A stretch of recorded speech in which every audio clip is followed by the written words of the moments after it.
The arena was full. 19,000 people. Every seat taken, every aisle packed, every breath shared. But none of that mattered, because for 14 seconds, not one of those 19,000 people made a single sound. A 9-year-old girl was sitting alone at the center of the stage.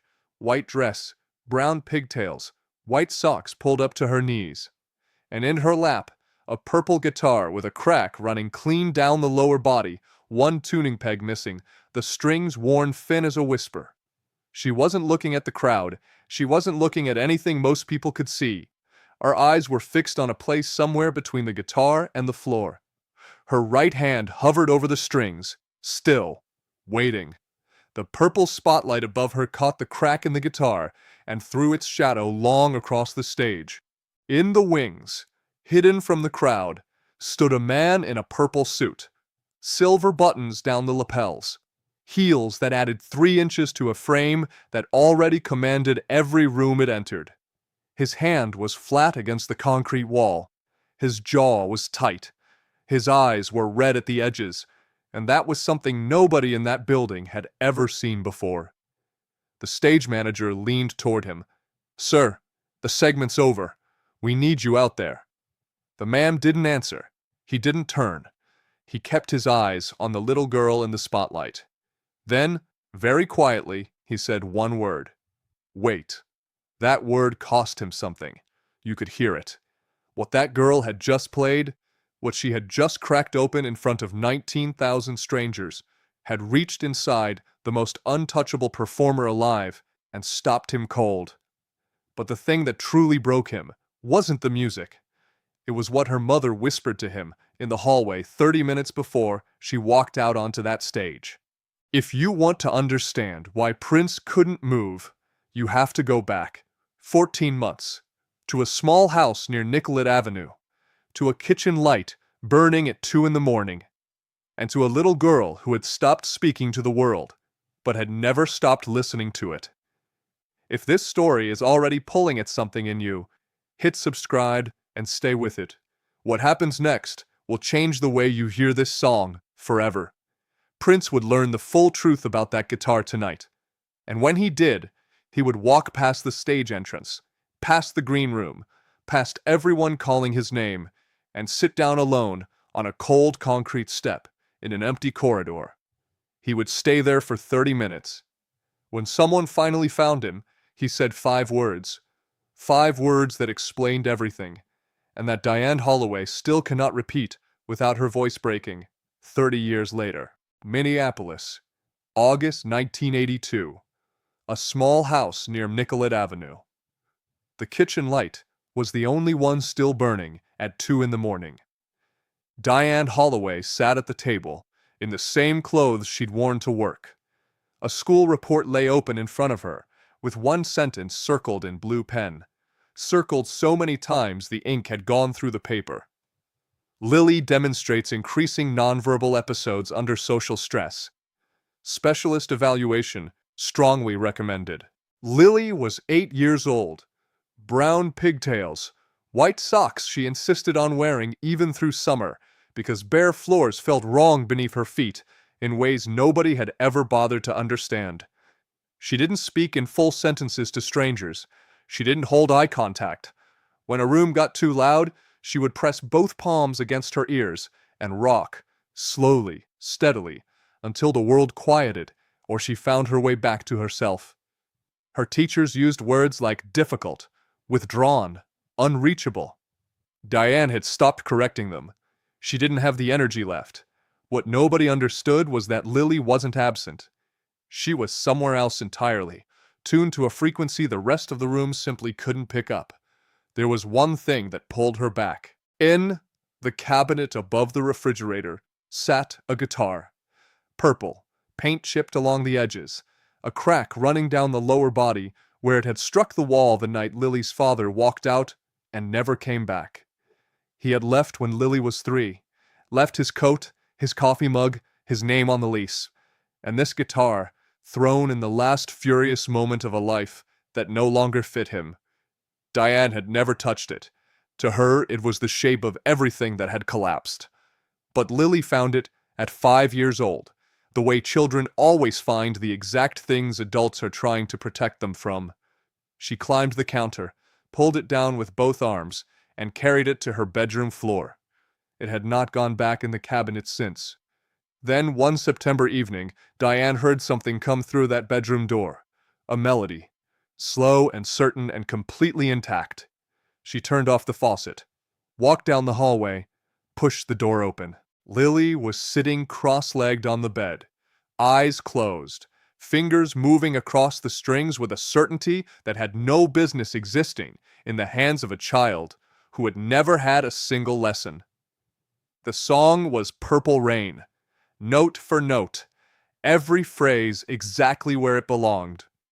She had heard it once, on the radio, 3 weeks earlier, from the back seat of the car, and she had absorbed every note of it the way dry ground absorbs rain. Diane stood in that doorway for 4 minutes and did not move. She called Lily's school the next morning and told them the specialist evaluation was canceled. She had a different plan, one that everyone in her life told her was either brave or reckless, a plan that would either give her daughter a voice in front of 19,000 people or shatter the one fragile thing that had finally started to hold them both together. The letter took Diane 4 nights to write. She addressed it to Prince's management team at Paisley Park Studios, 7801 Audubon Road, Chanhassen, Minnesota. She explained everything: Lily's autism, the nonverbal episodes, the years of specialist programs that had reached her daughter approximately nowhere. And then the guitar. The way Purple Rain had come through the bedroom door that September evening, like something that had always belonged there. She asked for one thing, not a backstage visit, not a photograph. She asked for Lily to play the song on stage at the upcoming tribute concert, with the broken guitar, exactly as it was.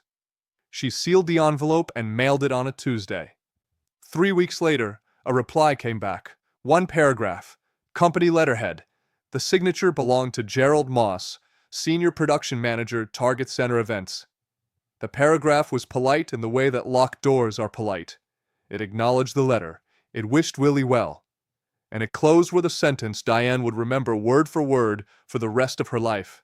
"We are not in a position to accommodate requests of this nature." She read it twice, folded it, put it in the kitchen drawer, and wrote a second letter.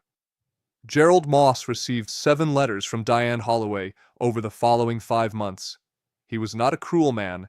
He was simply a man who had built his professional life around one belief: that the stage existed to protect the show, and that everything else, however genuinely moving, was someone else's responsibility. He threw all 7 letters away. What Moss didn't know was that the 6th letter never reached his desk. A young man named Marcus Webb worked late shifts in the Paisley Park mailroom. 26 years old, the youngest person on staff. He had a younger brother named Dion, who had never spoken a full sentence in his life. When Marcus opened Diane's 6th letter on a cold February evening and read the line, "The guitar that hurt us is the only thing that healed her," he sat with that sentence for a long time. He walked the letter down the corridor to Studio B, where a light was still burning at 11:30 at night, and placed it on the desk face up. He attached a post-it note with 4 words written on it: "This one is different." Then he went home and told no one. At 4:17 the following morning, his phone rang. Hit that like button right now, because the voice on the other end of that call is about to change everything. The call lasted less than 2 minutes. 1 question asked, 1 answer given. 3 days later, Diane Holloway's phone rang, and when she heard who was on the other end of the line, she slid down the kitchen wall until she was sitting on the floor. The night of the concert, Lily didn't eat. Diane had packed a sandwich, an apple, a small bag of pretzels. They sat untouched in the canvas bag on the green room floor. Lily sat beside them on a folding chair, the purple guitar pressed against her chest, her feet not reaching the floor, her white socks glowing under the fluorescent light. She was rocking, slowly, steadily, the small private rhythm she returned to whenever the world got too large. They had almost not made it through the door. Gerald Moss stood at the backstage entrance with a clipboard and an expression that had made up its mind before they arrived. He told Diane flatly that no child performer had been cleared in the final production schedule. Diane reached into her bag without a word and handed him a single sheet of paper.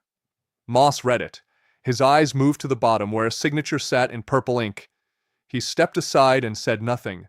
They had been in the green room 2 hours when the door opened. Lily didn't look up, but Diane stood immediately, because the man who walked through it was wearing a purple suit with silver buttons down the lapels. And the room shifted, the way rooms always shifted around him. Prince crossed to Lily's chair and knelt until he was at her eye level. He didn't look at Diane. He looked at the guitar, specifically at the crack running down its lower body. Then he placed his index finger on it and traced it, slowly, the exact same path Lily's finger traced every single day. Lily's rocking slowed. Her eyes moved from the guitar to his hand. Then she looked at his face. First eye contact all day. Prince said quietly, "Does the crack hurt the sound?" Lily didn't answer in words. She settled the guitar in her lap and played the opening 6 notes of Purple Rain. Clean, certain. Prince closed his eyes before the 3rd note landed. Then Diane stepped forward, her voice barely above a whisper. The guitar belonged to her father. He threw it the night he left. That crack is from that night. She's never let anyone touch it since. Her voice fractured. She pressed on. Purple Rain was the first song she heard the night she finally slept without crying. Prince stood slowly. He turned and faced the wall. His shoulders rose with a breath he held a long time before releasing.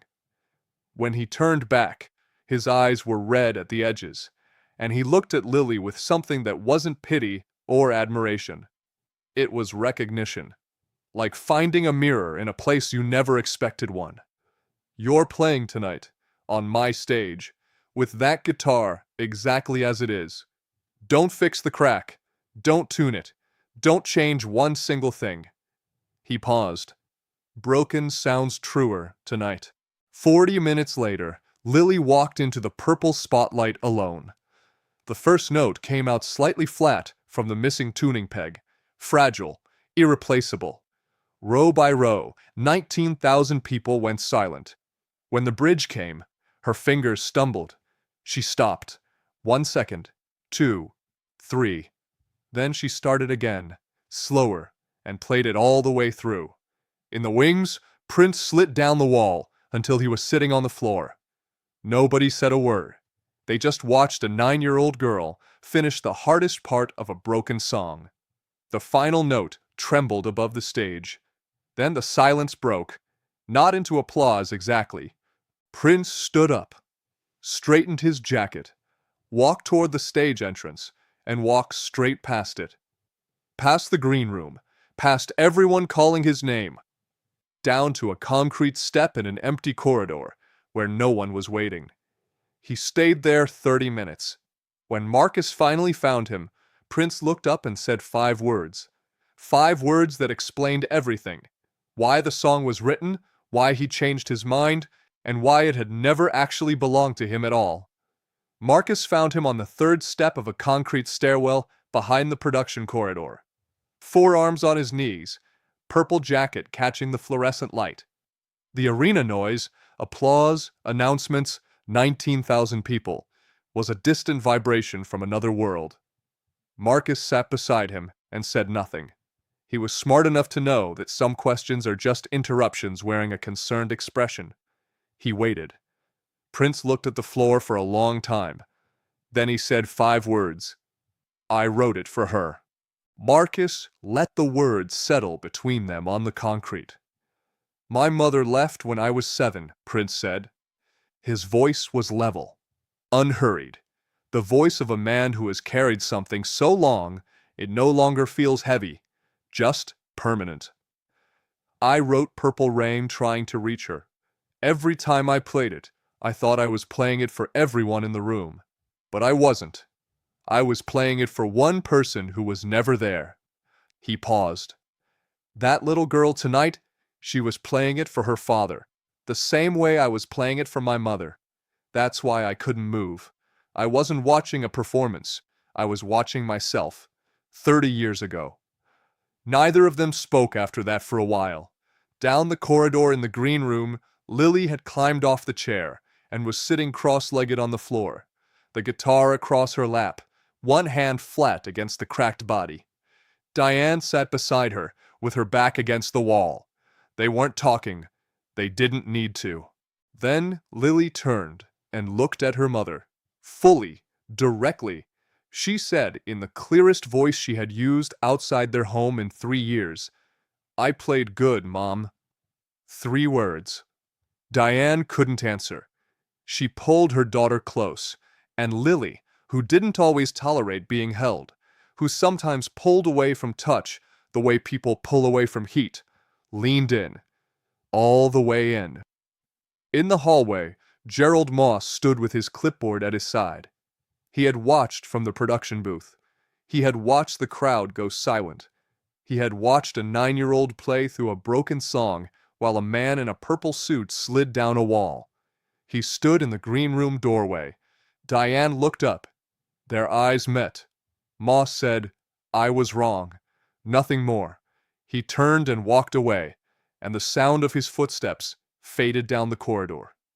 Sometimes 2 words land heavier than a paragraph ever could. Share this with someone who needs it tonight. Because what Prince did alone in Studio B after everyone went home, nobody at Paisley Park had ever seen before. And what arrived at Diane's door 3 days later would change Lily's life completely. Prince worked in Studio B until sunrise. 6 hours.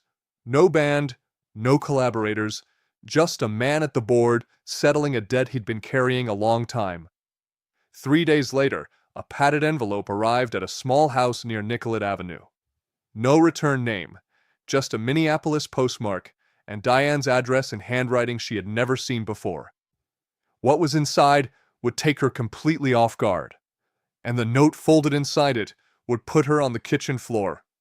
The envelope sat on the kitchen table for 10 minutes before Diane opened it. She didn't know why she waited. Something about the weight of it. Something about the handwriting on the front. Careful, deliberate, like every letter had been considered before it was committed to paper. Lily was at the table too, eating breakfast. Her white socks on, the purple guitar leaning against her chair the way it leaned against every chair she sat in. Diane broke the seal and reached inside. A cassette tape, hand-labeled in purple marker. The handwriting read, "Purple Rain, Studio B, October 1983, for Lily." Beneath the tape, a single folded note, 1 paragraph. She unfolded it and read it once. Then she set it flat on the table and read it again slowly.